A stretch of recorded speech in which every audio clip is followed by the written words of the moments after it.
Fjosjellja e gjyqtarit lehtësisht mund të hyjë në sferën e përgjegjësisë disiplinore. Në momentin kur gjyqtari ka parë policinë duke vepruar, ai është dashur ta di se nuk ka kompetenca në atë fushë dhe nuk është dashur të përshihet. Shkelja bëhet edhe më e rëndë nga fakti kur ai përshihet drejt përse drejti në rast, duke i këshilluar familjarët e tij të mbrohen në heshtje. Për më tepër, ai shkon edhe më larg duke kërkuar autorizim të prokurorit të shtetit për këtë. Kjo ka dy probleme. E para, supozohet që gjyqtarja ka ditur se policia kishte autorizime për këtë ndërhyrje. Dhe e dyta është se ai aktivisht duket se tenton të mbrojë familjarët e tij.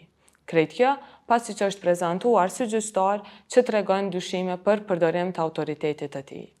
Në këtë drejtim, në mënyrë që të ruhet integriteti i sistemit gjyqësor dhe të parandalohen raste të tilla në të ardhmen, është më së e rëndësishme që ky rast të trajtohet nga mekanizmat disiplinor të sistemit gjyqësor.